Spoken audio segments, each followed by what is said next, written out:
Olá, eu me chamo Isaac Torquato. O tema do nosso vídeo de hoje é a cultura e patrimônio. Questões essas tão importantes para se pensar, né? A história da praxicidade, para tentar entender alguns mecanismos também que vão estar dentro das provas, né? Para a gente poder conseguir ter uma maior efetibilidade de acerto. Então a gente precisa entender, né? O que é uma cultura, o que é uma concepção de cultura, o que é um patrimônio, o que se constitui como patrimônio, aonde ele surgiu, o que caracteriza, porque o vestibular, ele quer saber do candidato, né, se ele tem a competência de identificar, caracterizar, nomear. Isso é importante para a gente pensar, certo? Eu me chamo Isaac Torquato, eu tenho formação em História e hoje irei falar um pouco sobre cultura e patrimônio.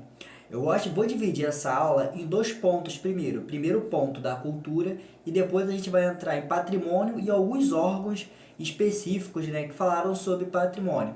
É uma aula rápida, mas com muita necessidade para esse momento, certo? Quando nós falamos sobre o conceito de cultura, pelo menos a gente quando estuda lá na antropologia, eu fiz um período de ciências sociais, né, na rural, depois troquei para história, né? A gente entende que o conceito de cultura, ele é algo muito, mas muito, muito complexo. Falar de cultura é falar de muitos pontos que não cabe uma única definição. A gente tem uma disciplina voltada e pensada só para estudar, né, a ideia da cultura. Nós temos a antropologia, né, que é uma área do conhecimento que estuda o que é a cultura. Mas, de modo geral, nós entendemos que cultura é tudo que o homem produz. Se tudo que o homem produz é relacionado à cultura, então está relacionado à forma de quando a gente acorda, e o jeito que a gente acorda, isso também é cultural, o jeito que nós comemos no nosso dia a dia, a forma como nós se relacionamos com outros seres humanos, a relação que nós estabelecemos entre eles, as manifestações dessas relações, né, como as amizades, os rolês, a forma que nós se vestimos perante ao clima, ao tempo, também perante ao status social, tudo isso engloba no que nós conhecemos como cultura, certo? Falar do ponto de vista da cultura desta forma é entender que a cultura ela não tem um parâmetro, né, de medição do que é melhor culturalmente, do que é pior culturalmente ou do que é a única coisa culturalmente, certo? Porém, para nós pensarmos o vestibular, nós temos que entender uma seguinte forma. A gente vai recortar aqui agora, recortar e falar o que é a cultura, de forma mais geral para nós entendermos, certo? Claro que falar esse ponto da cultura não significa que os outros pontos, o que está na periferia, não significa que é a cultura, beleza? E aí nós temos a cultura, né, mais relacionada a uma ideia de crença, o nosso conhecimento, nossos cotidianos, né, manifestações dos nossos cotidianos, entre outros pontos, certo? E aí a gente nunca pode deixar ligado, né, que cultura, durante o século XIX, né, foi atribuído como algo pejorativo, como alguns povos, né, diziam que determinados povos não tinham cultura, e aí que era necessário levar a cultura para esses ambientes, e aí que denominou o que nós conhecemos como imperialismo lá no século XIX, beleza, pessoal? Então, falar sobre cultura também é entender que a ideia de cultura, ela ali no século XIX, no século XVIII, final do século XVIII e no século XIX, ela foi denominada também de forma hierárquica, por uma população, né, extremamente branca, né, claro, uma elite que queria usar a justificativa para aquele povo, mas a relação era a dominação, né? Econômica, social e politicamente, que nós conhecemos como neocolonialismo, certo? E aí a gente se destaca, né, que não existe um ser humano sem cultura. Todo ser humano, né, ele, independente da sua vontade ou não, ele vai expressar culturalmente dentro da sociedade, certo? Porque existe uma estrutura social. Nós não nascemos simplesmente e nós fazemos o mundo. Nós já nascemos e existimos, já existia o mundo, certo? Nós vamos se adequando culturalmente dentro dessa estrutura. Às vezes resistindo a uma determinada cultura, às vezes implementando e às vezes misturando, certo? Então não existe nenhum ser humano que não tenha cultura, beleza? E aí, o que é importante destacar? Né? Alguns conceitos muito importante quando nós pensamos cultura, certo? Nós temos o conceito de cultura popular. O que é a cultura popular, né? Nós temos também o conceito de cultura erudita e cultura de massa. Nós vamos destacar cada ponto aqui para tentar entender o que é cultura para cada ponto, certo?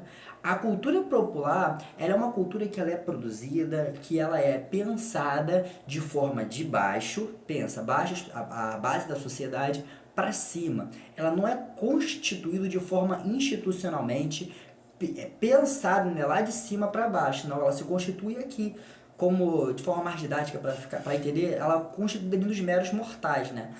Ela constitui no seu dia a dia, e ela está ligado a diversos pontos, certo?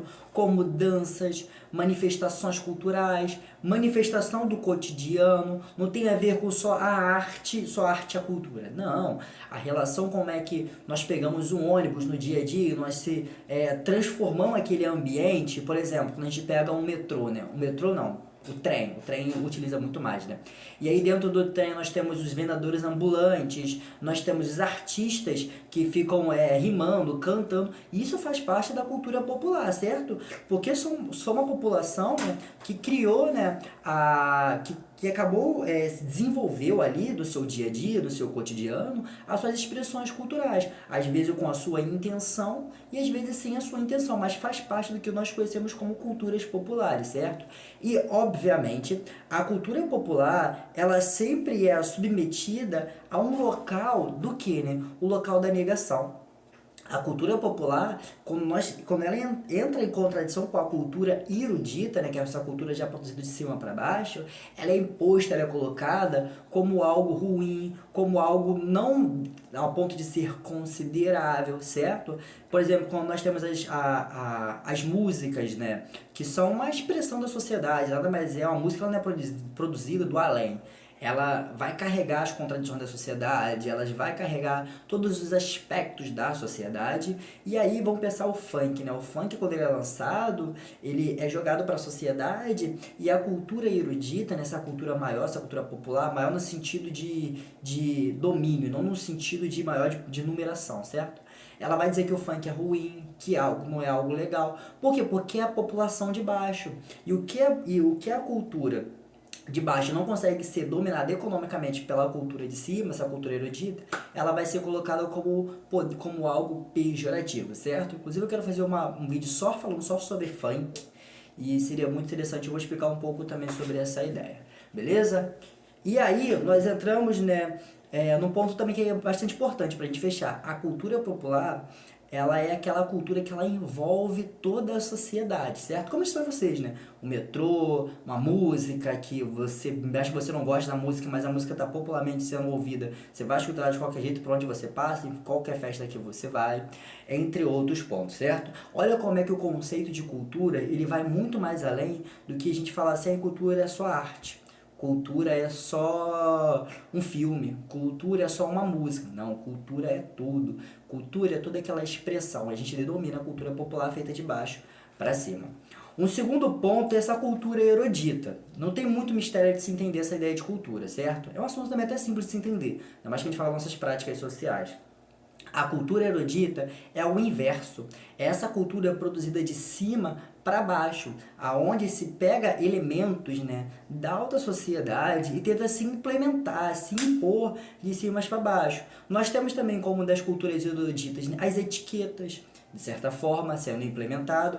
Quantas vezes nós não observamos, né, que a gente tem que se comportar de um determinado momento, de uma determinada forma em determinado local, como por exemplo, né, você vai no restaurante, você tem que comer de forma, se o restaurante for muito bem requisitado, né, você tem que estar com umas roupas ideais, sendo que roupa é roupa em qualquer lugar, né? Claro que roupa também tem um outro assunto também, que também requer só um vídeo, mas sabemos também que é uma imposição dessa questão dessa cultura erudita, músicas que são produzidas, né, numa autarquia, né, numa alta elite, sendo implementadas de baixo para cima, para dizer que isso faz parte do cotidiano da população, como outros pontos, certo? E lembrando que o que, né? Que a cultura erudita, ela vai sempre tentar se impor como cultura popular, como uma cultura de todos, dizendo que todos são assim, certo? Só que na prática a gente não observamos dessa forma. Atualmente eu estava vendo recentemente, né, tô conversando com um amigo meu, ele estava me falando de uma música chamada Fazendinha. E aqui não cabe julgar se é boa ou é ruim, certo? Mas eu quero trazer como exemplo. O Fazendinha é uma, você pode até depois pesquisar aí no YouTube, né? É uma forma do sertanejo imitar aquela música que lá no 2016, 2017 ficou muito famosa, né? Com a Pineapple, né? Que é aquela música, né, poesia acústica, e eles imitaram só que com o sertanejo, trazendo alguns cantores do rap, do trap, para dar essa visibilidade, certo? E por mais que você acredite ou não, você gosta, não até gosta de sertanejo também, né? Mas a gente tem que entender que o sertanejo ele é uma representação do agronegócio, ele é financiado pelo agronegócio, ele tá falando de uma elite de cima para baixo, certo? E o filme, ó, essa cultura, né, da fazendinha que foi dado como exemplo aqui, né, você percebe a forma como a cultura erudita ela vai tentando transformar uma cultura de massa, né, numa cultura, desculpa, uma cultura popular, massa não, uma cultura popular numa cultura vista de cima, certo? Isso também é importante destacar. Cultura popular tem a ver com o nosso cotidiano, tem a ver com as produções artísticas feitas de baixo para cima. Cultura erudita, de cima para baixo, tentando, né, transformar também. E por último, nós temos a cultura de massa. E aqui é muito importante para a gente pensar um pulo do gato. Porque a gente acaba confundindo um pouco com cultura popular com cultura de massa. A cultura de massa, ela tem a ver com o que, né? Com a manutenção, né, do povo, ela tem a ver com o que nós conhecemos como a ideia de que todo mundo está sendo produzido, todo mundo está fazendo. Isso é uma ideia de massa, certo? É algo que está sendo produzido pela massa. E é claro, né, que muitas das vezes nós observamos, né, que a parte da elite econômica tenta pegar a cultura popular como determinadas músicas, determinadas expressões artísticas, determinados gosto de comida ou algo do tipo, e tenta politizar através de economias. Você pega aquela cultura e você tenta transformar aquilo como algo em lucro, né? Uma vez que a gente entende, né, que o capitalismo ele vai pegar tudo que existe na sociedade e tentar transformar em lucratividade, certo? Então é algo disso como, por exemplo, nós temos alguns exemplos dessas culturas populares. E você percebe que é feita de cima, beleza? Para baixo, feita de cima para construir para as bases. Isso é um exemplo. Às vezes começa de baixo, depois vai para cima e tenta voltar para baixo. É algo bem interessante de se pensar. Nós temos dentro da cultura de massa, né? Como a televisão, a novela, o BBB, o cinema, que ela é produzida pelos veículos de comunicação para a grande população, certo? Para a população, né, interagir ali. Mas aí, dando essa divisão, cultura popular tem a ver com a produção do nosso dia a dia para as pessoas, a nossa produção que é feita de baixo para cima. Já a cultura de massa é aquela cultura que está implementada pelo um todo, certo?